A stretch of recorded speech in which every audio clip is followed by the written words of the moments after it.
네, 안녕하세요. 신바람 국어교실의 신바람입니다. 자, 오늘 배울 교과서는 천재노 교과서 2학년 1학기 제3단원의 첫 번째 소단원 담화의 개념과 특성에 대해서 배워보는 시간을 갖도록 하겠습니다. 자, 우리 이제 118쪽부터 공부해 보도록 하겠습니다. 자, 오늘도 열심히 공부해 주시길 부탁드리면서요. 그럼 바로 수업을 시작하도록 하겠습니다. 자, 우리가 이번 단원에서 배우게 될 것은요, 바로 담화에 대해서 배울 텐데요. 담화가 무엇인가? 개념에 대해서 먼저 배울 것이고요. 그리고 담화를 구성하고 있는 요소는 무엇인가? 그것에 대해서 배울 것이고, 마지막으로는 담화는 어떤 특성을 갖고 있는가를 배워보도록 하겠습니다. 그래서 우리가 담화를 진행하는 데 있어서 조금 더 효율적으로 담화를 구성하고 그리고 진행할 수 있도록 도움을 주는 단원이다라고 말씀을 드리면서 수업을 시작하도록 하겠습니다. 자, 바로 수업을 시작하죠. 자, 118쪽에 보시면 담화의 개념과 구성 요소를 이해해보자 라는 학습활동 1번 문제를 한번 확인해 보도록 하겠습니다. 다음 담화를 구성하는 요소를 찾아보고 담화가 무엇인지 알아보자. 시험이 얼마 안 남았네. 성현아 같이 시험 공부하자. 그래, 유미야 도서관이 어때? 라고 했는데요. 첫 번째 문제는 담화의 참여자와 담화가 이루어진 시간과 장소를 정리해 보자 라고 이야기했습니다. 먼저 담화가 이루어진 시간과 장소를 살펴보도록 하겠습니다. 담화의 참여자는 누구냐면 유미하고 성현이가 된다는 걸 알 수가 있습니다. 그리고 담화가 이루어진 시간, 시험이 얼마 남지 않았고 그리고 학교가 끝났습니다. 방과 후다라는 걸 알 수 있고, 담화가 이루어진 장소는 교실이다라는 것을 알 수가 있습니다. 자, 두 번째, 담화의 내용을 고려해서 도서관 어때라는 말의 의미, 이 말의 의미는 결국 어떤 의미냐, 같이 공부하자라고 했고 그렇게 하자라고 한 다음에 도서관이 어때라고 말했으니까 같이 시험 공부할 장소로 도서관이 어떤지 제안하는 의미가 된다라고 말씀드릴 수가 있습니다. 자, 앞의 활동을 바탕으로 담화가 무엇인지 짝과 이야기해보자. 자, 담화는 개념입니다. 담화는 생각을 표현하는 구체적인 문장들이 모여서 이루어진 언어 단위이다. 다시 말하면 이것이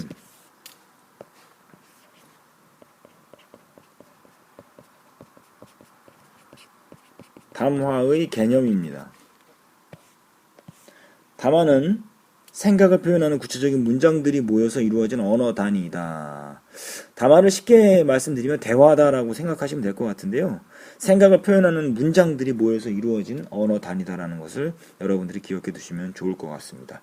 그 담화의 구성 요소, 말하는 이와 듣는 이, 시간과 장소, 그리고 전달하고자 하는 내용이 요소가 되는데, 담화에는 반드시 있어야 되는 것이 있는데 그것이 구성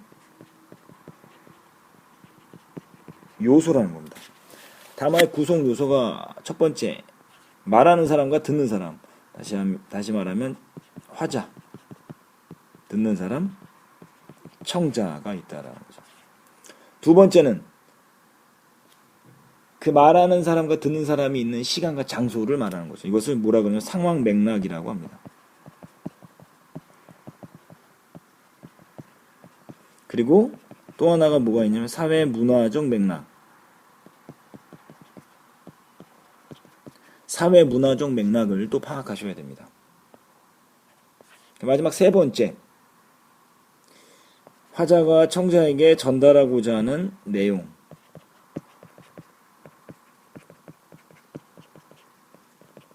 이 세 가지가 있어야 된다. 이것 줄이면 전달 내용이 되겠죠? 이 세 가지가 담화를 구성하는 데 있어서 반드시 있어야 되는 것이다라는 것을 여러분들이 기억해 두시면 좋겠습니다. 자, 다음 페이지 119쪽 넘어가 보도록 하겠습니다. 말하는 이와 듣는 이를 중심으로 담화를 살펴보자. 식사하기에 불편하신 점은 없으셨나요? 똑같이 식당에서 주인으로 보이는 아주머니가, 그리고 치과에서 의사 선생님으로 보이시는 분이 똑같이 식사하기에 불편한 점은 없었나요? 라고 했지만 이 안에 담겨 있는 전달 내용은 다르다라는 걸 알 수 있어요. 말하는 이와 듣는 이를 각각 정리해보자. 말하는 이는 누굽니까? 식당 주인이 되거나 혹은 종업원이 되겠죠. 하지만 나는 치과 의사가 되겠습니다. 가는 듣는 사람은 식당에서 식사하는 손님이고 나는 치과에서 치료를 받으러 온 환자다라는 것을 알 수가 있습니다. 자, 그러면 1번을 고려할 때 말의 의미가 어떻게 달라지는지 이야기해보자. 자, 1번이 뭡니까? 1번에서 말하는 우리가 담화의 구성 요소를 기준으로 해서 살펴봤을 때, 자, 간은 식당에서 음식의 맛이나 접대 태도에 만족했는지 묻는 거죠. 식사가 맛이 있으셨나요? 혹시 불편하신 건 없으셨어요? 뭐 이런 의미가 될 거고, 나에서 치과 의사 선생님이 말하는 것은 식사할 때 치아의 상태가 괜찮았는지를 점검하고 있는 의미다라는 것을 여러분들이 알아두시면 좋을 것 같습니다. 자, 3번 다음 대답이 가와 나 중에 각각 어느 쪽에 어울리는지 생각해보자. 이가 좀 시렸어요. 이것은 뭐가 어울리겠어요? 치과 의사 선생님에 대한 대답이 되겠죠. 나가 될 것이고, 니은 음식이 너무 짰어요는 뭐가 돼요? 식당에서 음식을 먹은 손님의 대답으로 적절할 것이다 라고 해서 가라고 말씀드릴 수가 있습니다. 이처럼 담화는 아까 말씀드렸던 것처럼 구성요소, 누가 말하고 있는가 화자, 누가 듣고 있는가 청자 중요하죠. 그리고 그 말하고 듣는 사람이 있는 시간과 장소 중요하죠. 그리고 전달하는 내용이 중요하다는 것을 알 수가 있습니다. 자, 다음 페이지 120쪽으로 넘어가 보도록 하겠습니다. 자, 상황 맥락을 중심으로 담화를 살펴보자 라는 걸 여러분들이 기억해 두시면 좋겠습니다. 상황 맥락을 중심으로 담화를 살펴보자. 첫 번째, 가는 민지야 우리 지각인가? 5분 남았는걸? 민지야 우리 탁구 치러 나갈래? 5분 남았는걸? 똑같이 5분 남았는걸 이라고 말하고 있지만 그 내용, 상황 맥락이라는 게 뭡니까? 여기 나와 있죠? 시간이나 장소와 같이 담화가 이루어지는 장면과 직접적인 관련을 갖고 있는 맥락. 그러니까 다시 말하면, 쉽게 말하면요, 이 담화가 이루어지고 있는 시간이나 장소를 말하는 겁니다. 상황 맥락이라는 게. 지금 가는 뭡니까?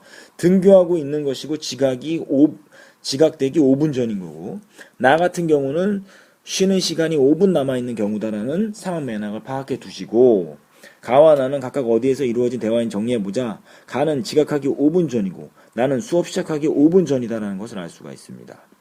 어디에서 이야기를 나누고 있습니까? 학교 정문 앞에서 이야기를 나누고 있고 나는 교실 안에서 이야기를 나누고 있습니다. 자, 그럼 1번에서 정리한 상황 맥락을 고려해서 5분 남았는 것에 대한 의미를 해석해보자. 가에서 5분 남았다. 시간적 여유가 있어서 지각하지 않는다. 다시 말하면 지각이 아니니까 괜찮다 라는 거고요. 나는 시간이 부족하니까 탁구 치러 나가기가 어렵다. 시간이 부족하니까 나가지 말자라는 의미로 우리가 깨달을 수 있다라고 말씀드릴 수가 있습니다. 이처럼 같은 5분 남았는 걸 이라는 말이지만 상황 맥락을 파악해보면 가는 여유가 있다라는 거고요. 나는 여유가 없다라는 걸 알 수가 있습니다. 자, 일상생활에서 같은 말이 상황 맥락에 따라 다른 의미로 쓰이는 예를 찾아보고 이를 짧은 담화로 구성해보자. 여러분들 얼마 전에 중간고사 끝났어요. 중간고사 끝나고 나서 시험지를 가지고 갔단 말이죠. 시험지를 가지고 가서 50점 맞은 국어 성적을 어머니께 보여드렸더니 어머니께서 똑같이 뭐라 그러시냐면 참 잘했다 라고 이야기합니다. 또 하나는 어떤 상황이냐면 달리기를 했어요. 운동회를 했는데 어머니가 오셔서 보신 거예요. 달리기를 했는데 내가 1등을 한 거예요. 1등을 한 겁니다. 그 1등을 한 다음에 어머니가 야, 참 잘했다 라는 의미. 자, 똑같이 참 잘했다라고 이야기했지만 50점짜리 국어 성적을 가져간 것과 달리기에서 1등 했을 때의 참 잘했다의 의미는 분명히 다르다라는 걸 알 수 있어요. 그러니까 상황 맥락이 얼마나 중요한지. 그러니까 담화 상황에서 상황 맥락을 제대로 파악하지 못하면 화자, 즉 말하는 사람의 의도를 제대로 파악할 수 없다는 것을 우리가 알 수 있습니다. 그 부분을 잘 기억해 두셔야 되는 겁니다. 그래서 여기 나와 있는 얘는 자, 지금 몇 시니라는 의미, 엄마 시계가 안 보이네 지금 몇 시니라고 묻는 건 시간을 알려달라는 의미죠. 이제 집에 온 거야 지금 몇 시니, 늦게 들어온 아들을 꾸짖는 의미. 분명히 상황 맥락에 따라서 의미가 어떻다? 다르다라는 것을 알 수가 있습니다. 자, 121쪽을 가보도록 하죠. 자, 이제 121쪽에 보시면, 자, 4번. 사회문화적 맥락을 중심으로 담화를 살펴보자. 다음 대화에서 주연이가 잘못 이해한 말을 찾아보고 그 이유를 말해보자. 고모께서 말씀하십니다. 주연이 고모 집에 오랜만이지 너 주려고 쌀을 사서 푸짐하게 차렸으니까 많이 먹어. 아니, 쌀을 새로 사실 필요까지는 없었는데 저 아무거나 잘 먹어요. 그게 아니고 여기 농촌에서는 예전부터 주로 쌀농사를 지어 생활했기 때문에 쌀을 팔아 돈을 마련한 것을 쌀을 산다라고 한단다. 아, 이제 이해했어요. 그럼 잘 먹겠습니다. 자, 그러니까 여기서 고모는 쌀을 팔아서 주연이를 위해서 맛있는 음식을 준비했다라는 거죠. 자, 그럼 주연이가 잘못 이해한 말은 뭡니까? 쌀을 사서라는 말을. 쌀을 사다로 이해한 거죠. 잘못 이해한 이유는 뭐냐면 고모가 사는 지역과 주연이가 사는 지역에 쌀을 사다라는 의미가 다른 의미로 사용되었다. 고모는 쌀을 사다라는 말을 쌀을 팔아서 돈을 마련하다라는 의미로 사용했지만 주연이는 돈을 주고 쌀을 사서 오다라는 의미로 이해했기 때문에 지금 고모가 말씀하신 내용에 대해서 잘 이해하지 못했다라는 거죠. 선생님이 아까 말씀드렸어요. 담화의 구성 요소가 세 가지가 있는데 첫 번째가 화자와 정자, 두 번째가 상황 맥락과 사회문화적 맥락, 세 번째가 전달 내용이다라고 말씀드렸는데 이번에는 사회문화적 맥락을 파악하는 겁니다. 사회문화적 맥락이 뭐냐 굉장히 중요해요. 담화에 영향을 미치는 역사적, 사회적 상황, 공동체의 가치, 세대, 지역 등 사회문화적 요인과 관련된 맥락이다. 쉽게 말하면 말을 하고 있는 그 당시의 역사적, 사회적 상황과 공동체의 가치관, 그리고 세대, 그리고 지역 이런 것들을 고려한 맥락이 바로 사회문화적 맥락이다라는 거죠. 그러니까 고모가 살고 있는 동네, 지역이죠. 그리고 주연이가 살고 있는 지역이 다르죠. 달랐기 때문에 사회문화적 맥락을 주연이가 잘못 파악했죠. 사회문화적 맥락도 담화를 이해하는 데 굉장히 중요하다는 겁니다. 담화에 영향을 미치는 사회문화적 맥락이 어떤 것이 있는지도 생각해보자. 요즘 애들이 쓰는 말은 도저히 모르겠어. 이건 뭡니까? 세대죠, 세대. 이건 세대가 될 것이고 차린 것은 없지만 많이 이거 외국인이고 우리나라 사람이지. 보니까 아주 상다리가 부러지게 많이 차리는데 차린 것 없다라고 이야기했죠. 우리나라는 아주 겸손하게 이야기를 하고 있는 거죠. 그죠? 우리나라는 아주 겸손하게 이야기를 하고 하는 것이 특징인데 외국 사람은 그걸 잘 모르는 거죠. 그러니까 이것은 뭡니까? 어떤 사회적 맥락이 되겠죠.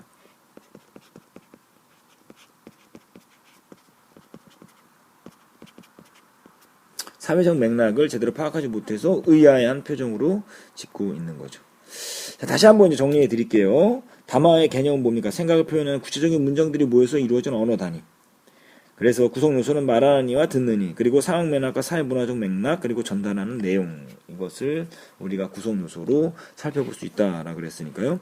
이거 굉장히 중요합니다. 담화는 생각을 표현하는 구체적인 문장들이 모여서 이루어진 언어 단위이고 구성 요소에는 말하는 이와 듣는 이, 그리고 상황 맥락과 사회적 맥락, 전달하고자 하는 내용 등이 있다라는 것을 여러분들이 반드시 정리해 두셔야 합니다. 여기다 써드릴게요.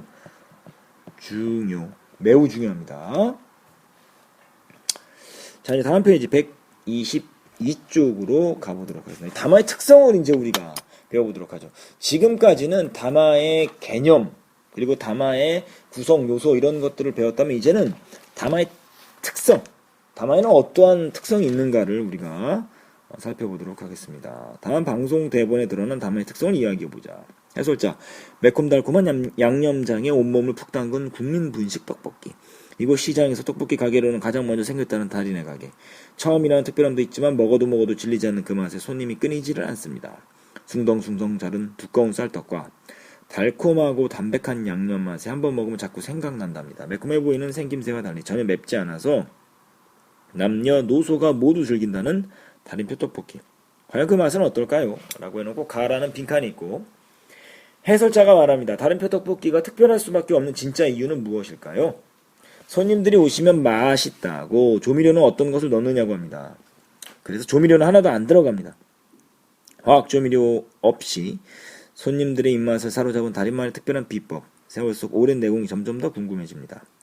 자, 밀가루하고 달리 쌀로 만든 떡볶이는 양념이 배도록 하는 것 자체가 힘들어요. 쫄깃한 쌀떡볶이의 단점은 자칫 잘못하면 밍밍할 수 있다는 것. 달인은 그 단점을 잘 극복했답니다. 일반적인 쌀떡볶이와 동시에 물을 넣어서 그 차이를 확인해 보았는데 금세 하얀 민낯을 드러내는 일반 쌀떡볶이와는 달리 몇 번을 헹궈내도 두꺼운 양념옷을 자랑하는 달인표 떡볶이. 일반 떡볶이하고 차이점. 바로 그것입니다. 라고 말하고 있는데요. 이것이 생활의 달인에 나왔던 내용을 발췌해 온 겁니다. 선생님도 참 떡볶이 좋아하는데요. 자, 떡볶이 생각이 나니까 또 더 수업을 열심히 해야 되겠다라는 다짐을 하게 됩니다. 123쪽입니다. 1번. 다음 손님들의 반응 중에서 가에 넣기에 적절한 것을 고르고 그 이유를 이야기해보자. 손님 1. 몇 년 동안 가게 문을 닫은 날이 하루도 없을 정도로 주인 아주머니가 성실하세요. 손님 2.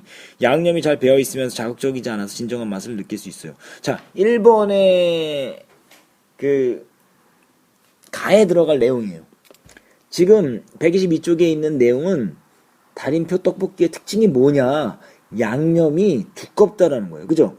그러면 손님 1하고 2하고 했을 때 뭐가 가에 들어가기 적절할까요? 바로 2번입니다. 양념이 잘 배어 있으면서 자극적이지 않습니다. 라고 이야기를 하고 있죠. 다시 말하면 손님 1은 떡볶이의 맛과는 상관없는 내용을 말하고 있죠. 손님 2는 지금 떡볶이 양념이 잘 배어 있으면서 자극적이지 않다라는 내용은 가 밑에 있는 내용, 즉 일반 떡볶이하고 달인표 떡볶이를 비교해 봤더니 물을 넣어서 막 씻어봤는데 일반 떡볶이는 금방 하얀 민낯을 드러냈지만 달인표 떡볶이는 몇 번을 헹궈내도 두꺼운 양념으로 자랑하고 있다라는 내용을 미루어 볼 때 손님 2가 말하고 있는 내용이 바로 가에 넣기에 적절하다라는 것을 알 수가 있습니다. 이해되시죠? 그냥 결국 이것은 뭐냐면 이 담화에서 지금 이야기하고 있는 주제가 있죠.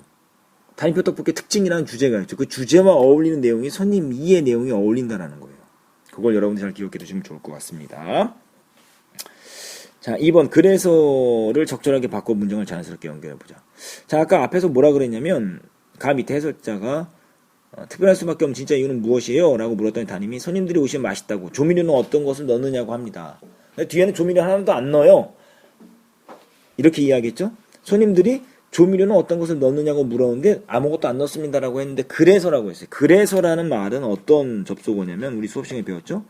인과의 접속어예요. 이건 인과의 접속어를 사용하는 게 아니죠. 원인과 결과가 아닙니다. 앞에 있는 내용과 뒤에 있는 내용이 다르기 때문에 우리는 뭐라고 해야 되냐. 그런데 혹은 하지만으로 바꿔줘야 합니다. 그런데 하지만으로 바꿔줘야지 그 내용이 자연스럽게 연결될 수 있습니다. 그러니까 앞에 내용과 뒤의 내용이 자연스럽게 연결될 수 있도록 만들어주는 게 접속어인데 그래서라는 접속어는 지금 여기에 어울리지 않는 거죠. 접속어. 단어나 구절, 문장 등을 이어주는 역할을 하는 말을 접속어라고 한다. 이 접속어 굉장히 중요합니다. 자, 3번 가보도록 할게요. 담화에서 그것이 가리키는 내용을 찾고 그것이 어떤 역할을 하냐. 그것이 어떤 역할을 하냐. 일반 떡볶이하고 차이점이 그것이다. 뭡니까?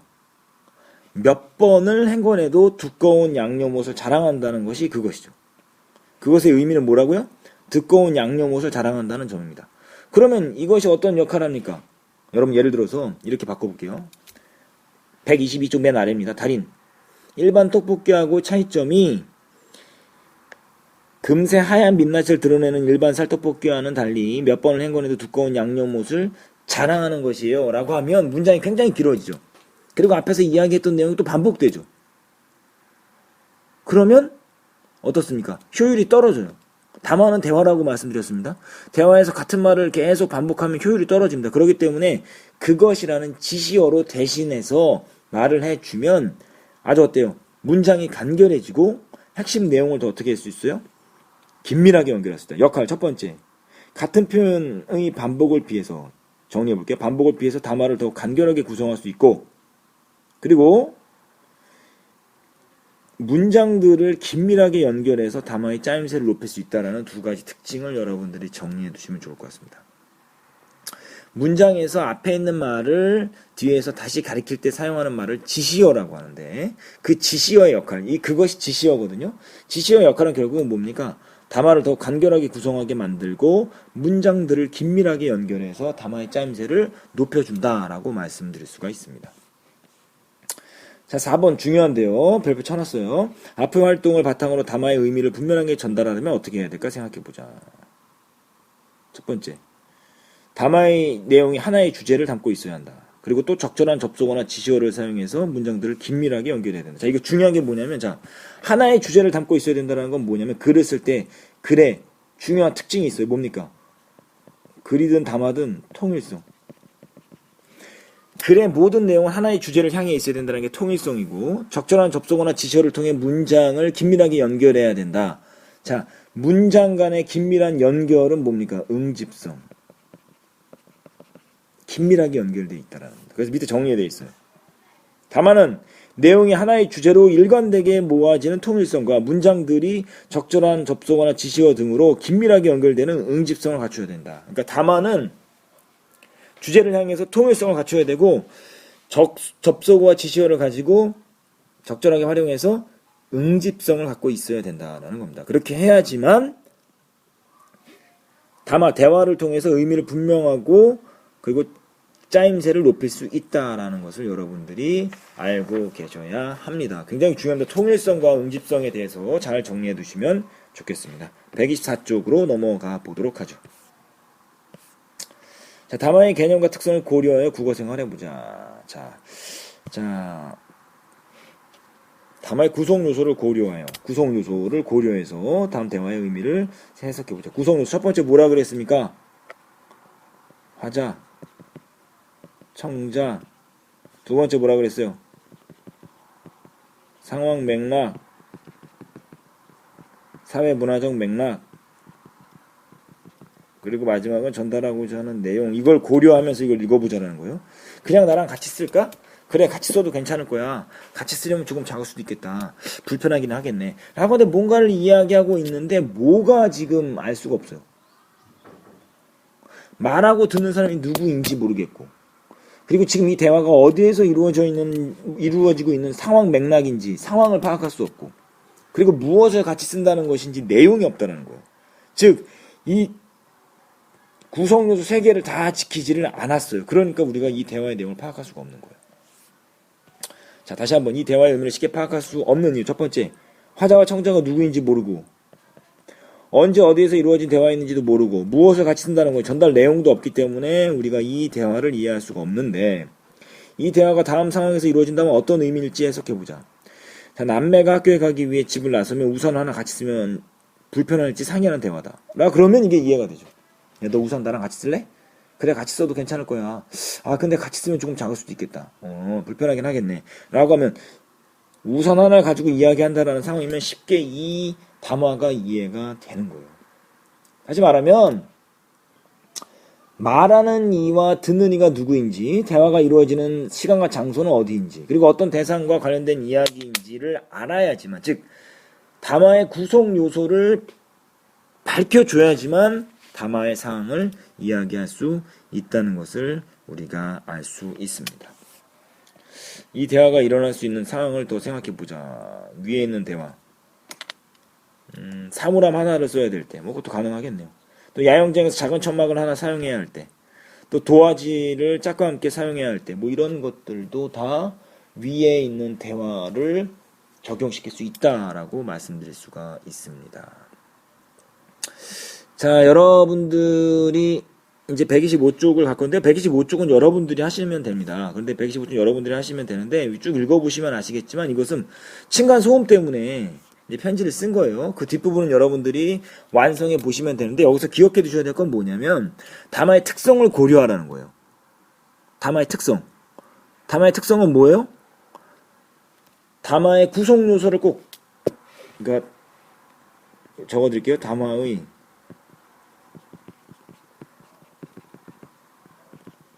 구성 요소를 반드시 포함하고 있어야 된다. 또 하나는 담화가 하나의 주제를 향해 있어야 되고, 문장과 문장끼리가 긴밀하게 접속어나 지시어를 통해서 연결되어 있어야 된다는 것을 감안해서 쓰시면 125쪽은 쉽게 쓰실 수가 있습니다. 그래서 126쪽으로 넘어가 보도록 하겠습니다. 자, 안녕하세요. 저는 한국에 온 지 4달째인 다니엘입니다. 오늘 친구 민석이, 친구 재현이와 함께 길을 가다가 우연히 한 아주머니를 만났는데, 재현이가 그분을 보고 반가워하며 다니엘, 우리 엄마야라고 하더라고요. 우리 엄마야. 그래서 제가 깜짝 놀라서 너희 형제였어? 다시 말하면 민석이하고 재현이가 형제였냐라고 물었어요. 친구들이 웃기만 하더군요. 친구들이 왜 웃은 것일까요? 자, 이제 밑에 이제 답글이 달렸어요. 우리라는 표현 때문에 두 친구가 형제라고 착각하셨군요. 우리는 자기와 듣는 이를 포함한 여러 사람을 가리킬 때 쓰는 복수 대명사입니다. 하지만 한국에서 나의라고 써야 하는 상황에서도 우리라는 말을 써서 그 대상이 말하는 이와 친밀한 관계임을 나타낼 때가 많아요. 재현이라는 친구와 어머니도 친밀한 사이 이모로 자연스럽게 우리라는 표현을 사용한 것이죠. 우리 엄마라는 말이 너와 나의 엄마라는 뜻이 아니라 나의 엄마지만 한국에서는 우리라는 말을 통해서 친밀한 사이라는 것을 뭐 하는 겁니까? 드러내는 겁니다. 근데 이제 그것을 외국인이었던 다니엘은 알지 못했던 거죠. 그러니까 외국인이었던 다니엘이 이 지금 누가 말한 거죠? 재현이가 말한 그 우리라는 의미를 이해하지 못한 이유는 뭐냐면 사회 문화적 맥락을 파악하지 못했기 때문에 그래요. 외국인이기 때문에 우리나라의 어떤 공동체적 가치를 중시하는 그 사회 문화적 맥락을 파악하지 못했기 때문에 그런 겁니다. 자, 두 번째 편지 가보도록 하죠. 안녕하세요. 저는 대전에 사는 초등학생입니다. 얼마 전 아빠가 설렁탕을 드시면서 국물이 시원하다라고 말씀을 하시는 거예요. 그런데 국물이 진짜 뜨거워서 아빠는 땀까지 뻘뻘 흘리고 계셨거든요. 아빠는 왜 거꾸로 말씀하신 것일까요? 뭐 이런 건 아버지하고 목욕탕 갔을 때 뜨거운 온탕에 들어가신 거예요. 열탕에 들어가셨는데 열탕에 들어가서 하시는 말씀. 뜨거워. 뜨거워 이렇게 안 하시죠. 어떻게 말씀하십니까? 시원하다 이렇게 말씀하시죠. 정말 시원한 줄 알고 들어갔다가 화상 입을 뻔했죠. 그래서 그때 뭐라고 말합니까? 세상에 믿을 사람 하나도 없다라고 말하는 우스갯소리가 있는데 이것은 뭘 의미하는 것이냐면 우리나라에서는 뭡니까? 음식이 차고 산뜻할 때만 사용하는 것이 시원하다라고 말씀하는 게 아니라 아주 뜨거워서 속이 후련하게 될 때에도 시원하다는 말을 쓴다라는 것. 그래서 아버지께서 뭐다? 시원하다라고 말씀하고 계신다라는 걸 알고 계셔야 됩니다. 이것도 역시 사회문화적 맥락, 세대 간의 차이죠. 사회문화적 맥락을 모르고 있었기 때문에 이렇게 이야기할 수 있습니다. 117쪽을 이제 정리해 보도록 하죠. 자, 우리라는 말을 가에서 다니엘이 우리라는 말을 어떤 의미를 이해하고 있는지. 그러니까 다니엘이 말하는 우리는 뭘 말하는 거냐면 말하는 이와 듣는 이 모두를 포함하고 있는 걸 말하고 있는데 다니엘의 친구들은 어떻게 이야기하고 있는 거예요? 말하는 이가 자기보다 높지 않은 사람을 상대하여 어떤 대상이 자기와 친밀한 관계를 나타낼 때 쓰는 말. 그러니까 우리라는 말은 자기와 비슷한 나랑 친구거나 아래 높지 않은 사람을 상대해서 말할 때 우리라고 이야기하는 거죠. 그래서 친밀함을 강조하기 위해서. 일과 같은 의미 차이가 생긴 이유는 뭐냐? 결국 뭡니까? 다니엘이 한국 사회에서 어떤 대상이 자기와 친밀한 관계임을 나타낼 때 우리라는 표현을 흔하게 사용한다는 점을 몰랐기 때문에, 즉 사회 문화적 맥락을 고려하지 못했기 때문에, 사회 문화적 맥락을